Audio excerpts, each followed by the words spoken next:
Good morning, everyone. And indeed, this morning I'll be focusing the discussion on structure. And as I threatened from my title, I'm actually doing a supermarket talk, and I'm sticking everything in the basket. In particular, I want to touch on quenching, environmental effects, and morphological transformations due to quenching, and connect at the end with the issue of what are we seeing in the growth of the sizes of the median size of the quenched galaxies. So let's start with the issue of quenching. So galaxies switch off, and we have realized in the last few years an interesting property of the fraction of galaxies which are quenched, and in particular separability of this quenched fraction with galaxy mass and environment. If you plot this, the fraction of quenched galaxies with galaxy mass, it doesn't seem to depend on environment, and if you plot it with environment, it doesn't depend on mass. This separability has led to the strong feeling that there should be two really distinct quenching processes that I will be naming environment quenching and mass quenching using the terminology of our Peng et al. Paper, Simon and Inge's paper. But of course, such processes are being discussed at length and in detail for years. In particular, if we go to the fundamental mode of quenching that for just name purposes I'm calling mass quenching, again, we know that there are many ideas about what this mode of quenching might be that essentially acts independent apparently of environment, and here are just several of the ideas which have been mentioning: agent feedback, halo quenching, and others, morphological or gravitational quenching. When we go to environment quenching, I think one important thing that we have realized in the last few years, there have been very nice papers out on this, is that environment actually means halo. That's what a galaxy sees. So environment quenching is pretty much thought to be an effect that affects galaxies when they become the satellites of another halo. And again, therefore, I will be calling this effect satellite quenching. For this particular environmental satellite quenching, again, many ideas out. This talk is not about trying to discuss these processes, but it's actually about discussing is structure affected by any of these processes and how. And given that there is this idea that they should be two independent processes, then the question I want to ask is how does mass quenching affect the structural properties, and how does environment satellite quenching affect the properties of galaxies? So this is the main topic I'll go into, but before I start, I want to dump my own belief about how the universe works. And in particular, I just want to, 1 second, sort of stop on the fact that as we talk about these populations of galaxies, thanks to the wealth of the galaxy population that now we're working with these large samples, we have sort in our mind the definitions that we have learned to give in terms of our star-forming main sequence at any redshift that we have been able to sample. And then the quenched population being this population here with the suppressed specific star formation rates with respect to the main sequence. But in my mind, having started 20 years ago with the local galaxies in the nearby universe, I don't want to forget, and I don't think we should forget, that when we come to redshift 0, and we talked about the quenched galaxies and the early type galaxies, actually we're seeing an important diverse population. And the diversity is set by this mass scale here, more or less at 10 to the 11, which happens to be the pre-constant m star of the mass function that we see with cosmic time and in environment. And below this mass scale, the early type galaxies are the famous very fast rotators, have steep cusps in their nuclei, have disky isophotes, have steep metallicity gradients. They have no other way of telling us that they suffered at the dissipative formation process. Above these guys here, above this mass scale, they have flat cores, they have the flat metallicity gradients, they have the boxy isophotes, they are the slow rotators. And I don't see how else we can make this property galaxies if we don't merge dissipation of these stellar systems. So this is my prejudice, and because this is my belief, when I'm talking about quenching and producing, therefore, from quenching early type galaxies, I'm talking of forming M-star spheroids with the properties of a rotationally supported dissipative system. This is the kind of discussion I want to entertain this morning, and I will start focusing on satellite galaxies in particular and on redshift 0 practically groups. I'm going to use the sample of our ZENS survey. Just want to say that the 3 papers that present the survey and all the data and measurements are these 3 here, and are the PhD thesis of Anna Chibinel, and that once and for all, I'm going to present just one plot and not many multiple plots, but all the analyses are done at constant mass, so stellar mass of the galaxy is kept under control. So the very first thing to say is that we in our data find what everybody else finds too. Again, lots of lovely work done on this before ours. Essentially, if you look at the fraction of quenched galaxies with the halocentric distance inside halos, a constant galaxy mass, as I've said before, this quench fraction decreases the more you go away from the center of the halos. Plenty of evidence from many works. What is very interesting is that this picture is no doubt consistent with the 2 processes that we have been having in mind. One that acts on all galaxies, independent of where they are, essentially, and one that instead is due to the fact that the satellite plunge into the halo and becomes satellite. So you can set a mass quenching level here in the outskirts, and just think that this excess of quench fraction is due to the environmental satellite quenching process. Well, very interesting, but then if you go and measure the fraction of quenched galaxies which actually have an early type morphology, this fraction is very, very constant with distance from the center of the halo. And so the morphological mix of the quenched fraction inside halos seems to be completely decoupled from the overall quenched fraction inside the halo. If we accept this picture that here is mass quenching that acts and this is the effect of satellite quenching, the fact that the morphological mix is identical must mean one of 2 things. Either that both quenching channels produce somehow the same morphological mix, or that there is no morphological transformation associated with the quenching. Again, in parentheses, this is not a weirdity of the ZENS sample redshift 0. Don't want to go into the details of this other work which is in preparation, but if I take the Cosmos sample, use the Z Cosmos group catalog out to redshift over there 0.81, whatever I do in binning of mass and redshift with the galaxies, again, this is the quench fraction of early type satellites, pretty constant from the very center to the field, essentially, in the Cosmos galaxies. So this is really not just a feature of a data set. It's pretty much what the universe below redshift 1 seems to be doing.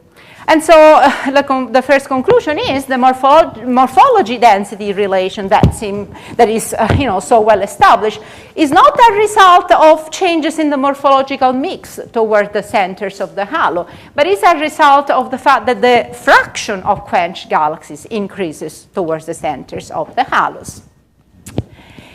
Now, there is, however, something which obviously disturbs us, and the fact that disturbs us is that I'm saying this, but of course we know that despite this morphological statistical outcome, when we go into the studies of the galaxies, the morphologies of the quenched satellites are systematically different than the morphologies of the star-forming satellites of same mass.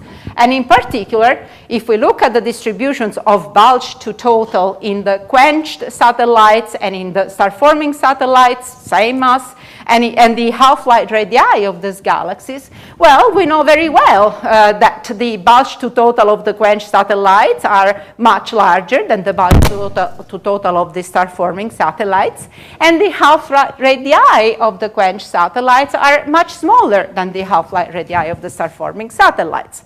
So this is certainly a problem. How big a problem it is It's very interesting that if we actually, this is where the interesting bit starts, if we bother to decompose in bulges and disks, both the star-forming and the quenched satellites, and now you have to bear with this horrendous figure with me, sort of thing. The bulge components of star-forming and quenched satellites are the gray things that you say, I can't see a difference, this is my point. And the disks, instead of the star-forming, are the blue, and of the quenched are this purple sort of bands here. And so the main point is that you don't see a difference in the bulge indeed, and neither do I. The bulges in quenched and star-forming satellites are very similar luminosities, very similar surface brightness profiles. And so if we think that there should be any growth of mass in the bulges associated with quenching, this cannot change these quantities because we find them the same. What changes indeed, as I've already highlighted by pointing out the profiles of the disks, is the disks. The differences are due to the differences in the disks, which have lower luminosities than in the quenched galaxies. So what does this really tell us about quenching and morphological star formation? Again, one thing that we know forever almost is that as we come to these late epochs, star formation in galaxies is really confined in the disks. So when we have a massive bulge, because these star-forming objects that we're seeing at this high M-star mass scales have already well-developed and dense central bulges, and we have a star-forming disks, here the blue lines and the bulge quenched is in the center as the black line, and we quench this disk because it's where the star formation occurs. Well, by the time we quench the star formation, the stellar population are going to fade. And so as we quench star formation in a disk of a galaxy, suddenly, from then on, what we're going to see is a much higher prominence of the bulge component and a more and more irrelevant prominence or relevance of the disk component. This is really something we can't avoid, and the only thing we can discuss is how much this is playing a role. Is it enough to explain what we see? And, order of magnitude, it is. I mean, it just takes a one-on-one exercise to say, let's just parameterize the fading of the disks of the quenched versus the star-forming satellites. If we keep the bulge fixed at surface brightness, as we see in the data, and we just faint the disks, for example, for a fainting of 1 magnitude and epsilon of 0.4, you end up from having a sort of 0.4 bulge to disk that becomes a 0.6 bulge to disk. Again, a substantial increase in the bulge to disk ratio. So disk fading after the quenching of the disks at redshift 0 increases the morphological bulge to total, and because actually you are suppressing the relevance of the disk, also will decrease the alpha radii of the structure, and this without any change in structural mass in the stellar system. We can do something else because we have the data. We can actually say, well, can we see this in the data rather than with the 101 little exercise? Well, then what we do is we take the quenched satellites, and these are again the bulge to total and the half-light radii. We take their decompositions, so we take their bulges, we leave them the same because they seem not to change. We take their disks and we fade them. We fade them because of sudden stellar population quenching that then lasts for passive evolution that lasts for 1 gigayear or 3 gigayear. These are 2 incarnations of these simulations of disk fading. As you can see, they don't matter very much. What matters is that indeed, from the similarly to what I was saying before, this is absolutely enough to explain the distributions of the bulge to total that we're seeing in the bulge satellite. So does it all work? Obviously not, because I don't need to put here medians and any sort of statistical test for you to notice that we have a problem with the half-light radii. If you do the trick, the half-light radii of the quenched satellites do remain much smaller than the half-light radii of the fainted, uniformly fainted disks of the star-forming satellites. Well, there is something else that is giving us some hints, and is that if we now look only at the disk components again, Here is the central surface brightness within 1 kiloparsec, and here is the scale length of the disk. Color coding is like the one of before. So the magenta are the observed quenched satellites, the blue are the observed star-forming satellites, and red are the faked quenched disks of the satellites.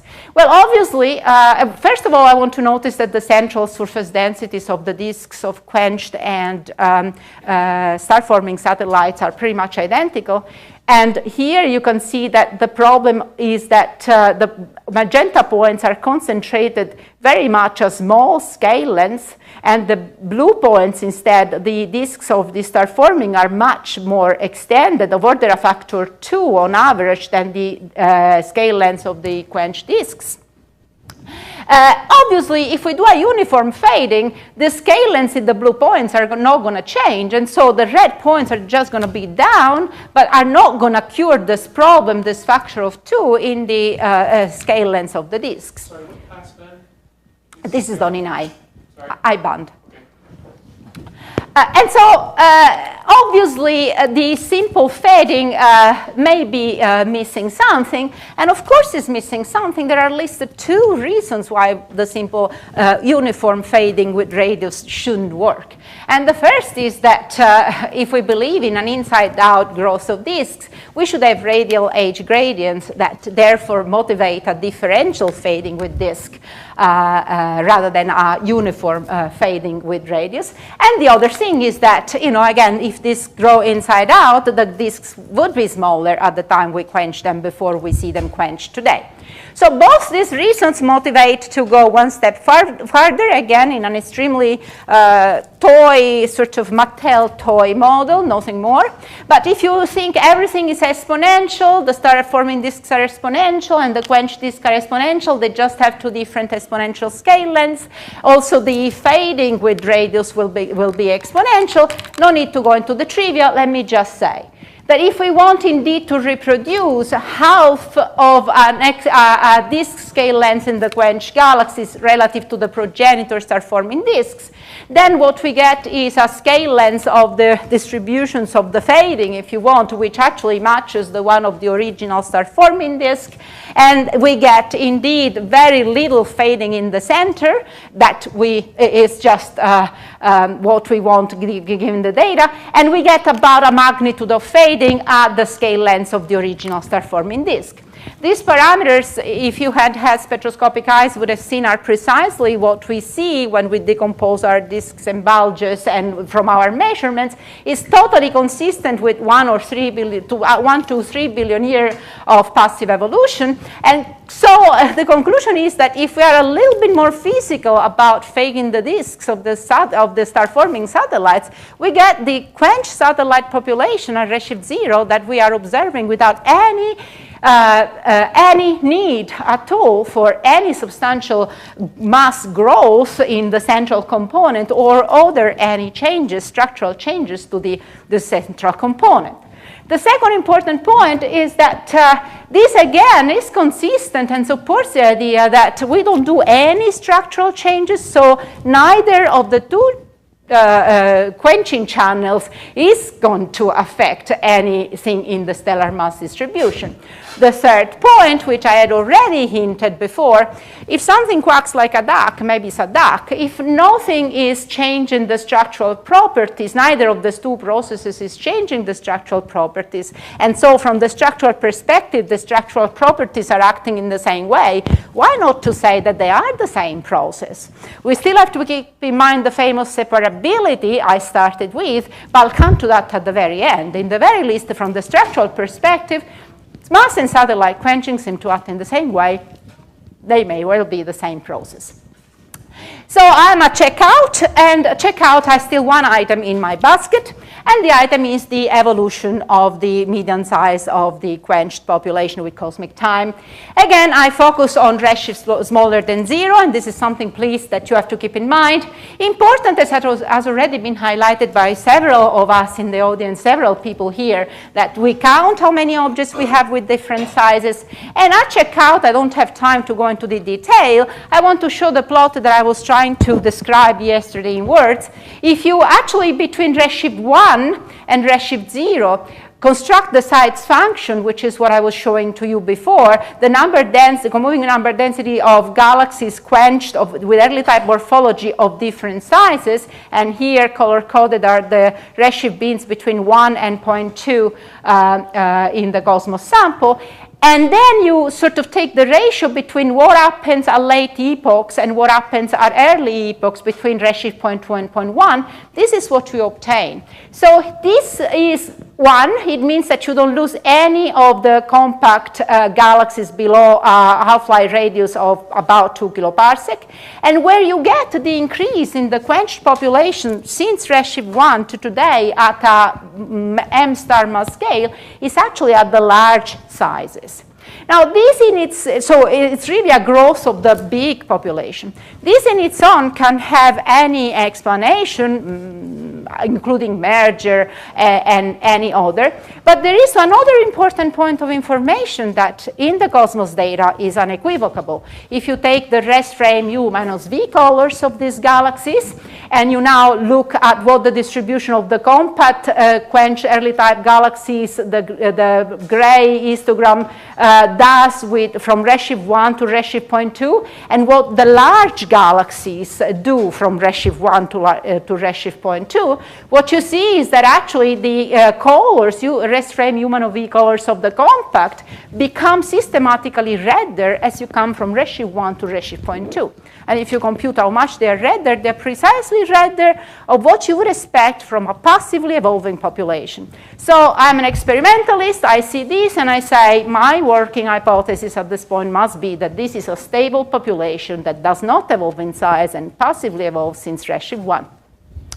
If we now compare the colors of the quenched large early type galaxies with the colors of this compact stable population, at any single redshift in any single of these quadrants here from redshift 1 to redshift 0.2, the distributions of the large ones, which is the distribution here hatched in black, is always bluer than the distribution of the compact quenched early type galaxies. And so at face value, if this is telling me something about ages of the population, then the larger galaxies are systematically younger than the compact galaxies, which leads to ansatz that what's happening actually is that you leave alone the compact objects since redshift 1 to today, and what you do is increase the median size of the global population by adding a later and later epoch larger and more diffuse quenched early type objects.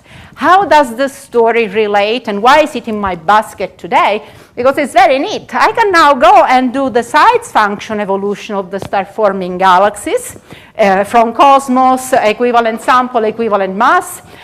Note, please, that these are bulge-dominated, very high central densities in this population, so we're not quenching pure disks at this mass scales at these epochs, but dense systems. And let's quench these objects now, and let's see whether we can understand the size evolution that we are seeing there. No time to go into the trivia, but of course we can also predict how many of these star-forming galaxies should be quenched using, for example, the Peng et al. Prescription. And this prediction is actually the green histogram here.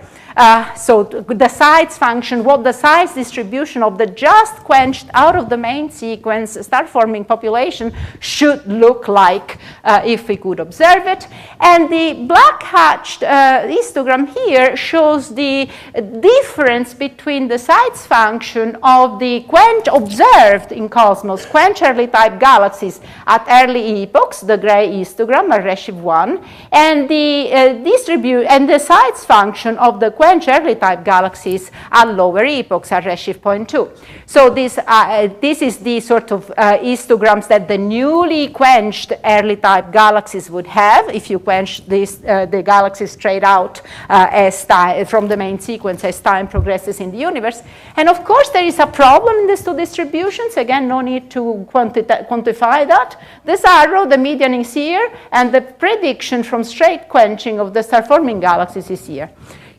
So these are different. Do we have a problem? And this is where I connect in the basket the story, because the difference is 30%. And I've just shown to you that just sensible fading of the disks of the star-forming population absolutely can account for this. And so at this point in time, all this data since Redshift 1 really tell us that if we want to produce M-star spheroid, the only thing we have to do is to dump them dead from the star-forming main sequence down to the red and dead sequence as time progresses from larger and larger galaxies. This is indeed my summary, and I want to make sure that we all are on the same foot. I am talking about masses above 10 to the 10 solar masses, and I'm talking about redshifts lower than 1. I am the first one who actually thinks that things get different as you go to higher redshifts, and indeed Joanna is going to, I hope, talk about a little bit smaller masses, and Sandro about some thoughts and results at higher redshift. But at these masses and at these redshifts, then I won't repeat, because the chair is going to be politically incorrect with me, my 4 main points. But what I want to go to is one last consideration. I started with arguing that we should have 2 quenching processes because of the separability. And one of my points is that we have more or less the same quenching process given the way it acts on morphology. How do I reconcile this? And actually, I think it's pretty much reconcilable, because there is no need from the data and from the theory even to have 2 quenching processes. In particular, satellite quenching might well be the same as mass quenching if you link the satellite quenching to the parent halo of the satellite. And so if you really think of quenching as a halo quenching process that I believe Avishai has been advocating for a long time, and this is totally supported by the data, even in a sense in the Peng et al. To the return that we did, because indeed we do observe mass independence of the satellite quenching, the independence of the satellite mass function on the group halo mass, that therefore would give a complete mass independence of satellite quenching from halo mass that we observe. That's it. Thank you so much. Just a few questions. Joanna, why don't you come up and start setting up? Yeah. Okay, so this is a really nice rubric for how to analyze this kind of thoughtfully, so I really appreciate that. I agree entirely with the satellite quenching, that this is the fading of this is spot. So the early type fraction fading flat, but then the quench fraction going up, which is just telling you the disks are turning off. They're not turning into early types. I guess I'm not sold on the central quenching preserved structure. So one of the observations Jerome Fang and Edwin Chung emphasized that the central density within the central kiloparsec of the quenched population is substantially larger than the unquenched population, even in a given set of mass. And so I do think that that's telling you that dissipation has something to do with the quenching of central galaxies. Although I do want to kind of emphasize that all of these things, so the one thing to ask about passbands is that even early type galaxies have color gradients. So they have color gradients that are almost as impressive as late types. And so I actually I think one has to think, this is a beautiful method. I think one has to even maybe go to stellar mass maps, which is grody. I hate stellar mass maps, but so I think it's the right way to think about it, and it's a good path. But I guess my question, what's your reaction to the work that suggests that the central density of the quenched galaxies, or centrally quenched galaxies, even at a given stellar mass, are denser? So this is a very interesting. By the way, Sandra will show later the precisely the plot of central stellar mass density in 1 kiloparsec versus stellar mass, the redshift zero using exactly the sample I'm talking on, and overplotting the redshift to population. One thing that I don't want to steal the thunder, but one thing is that this relationship is absolutely universal as you go out in redshift. And so one of the important things that I think is universal these days, again, the Sandra is about to talk about, is that indeed galaxies must grow for as long as they start forming. They must grow along the sequence. And so for as long as they are growing and sense that we see today, the mass grows synchronously, their centers and their outskirts. But as soon as you get to the high masses, then I think you start seeing the suppression of the star formation rate, which is another way of saying what the results of zero are. And so I think, in a sense, that the picture that we have in mind is one in which, indeed, you do start a quenching from the inside, which is what we observe in the local universe, and you progress it toward the outskirts.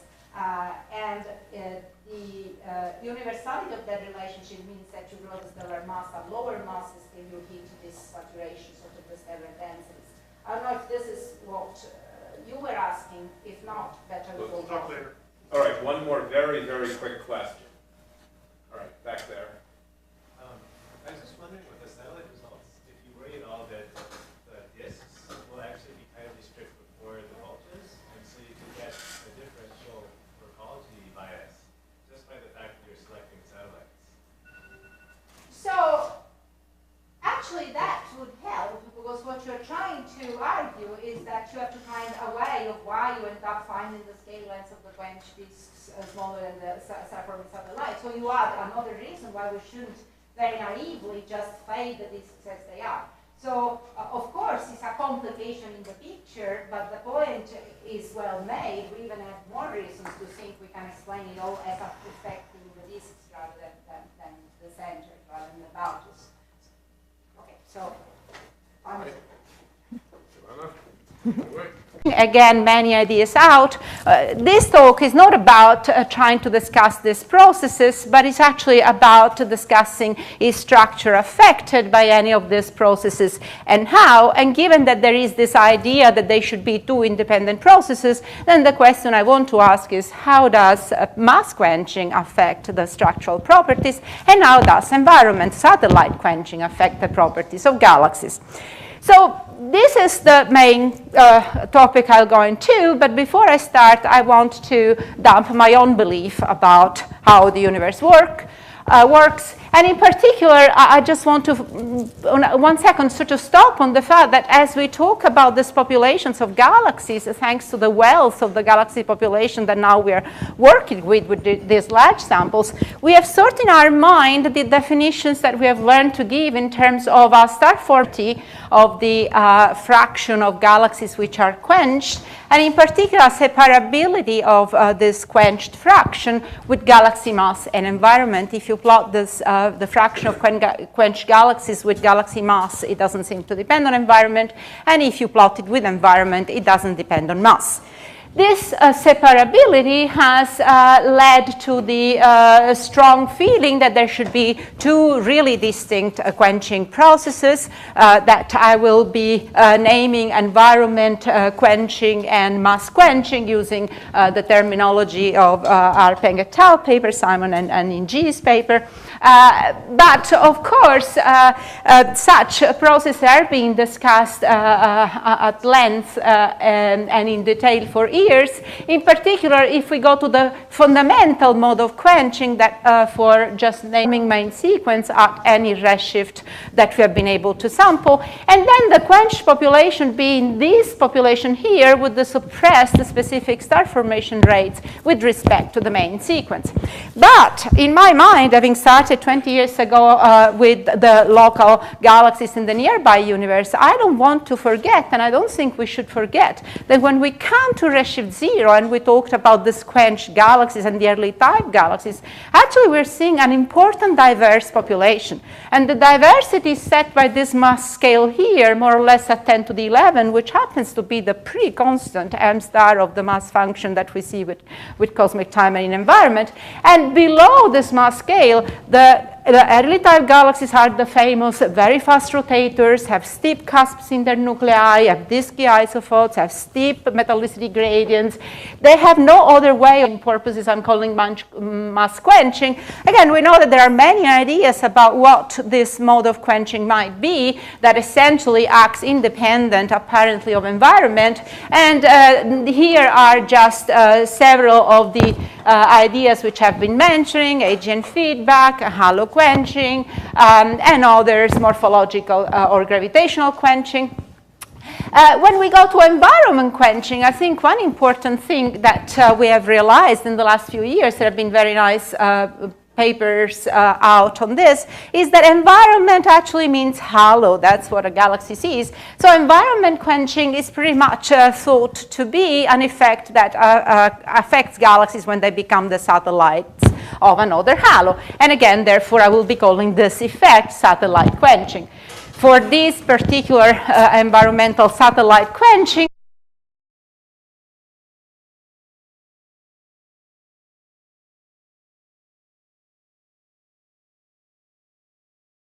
good morning, everyone. And indeed, today, this morning, I'll be focusing the discussion on structure.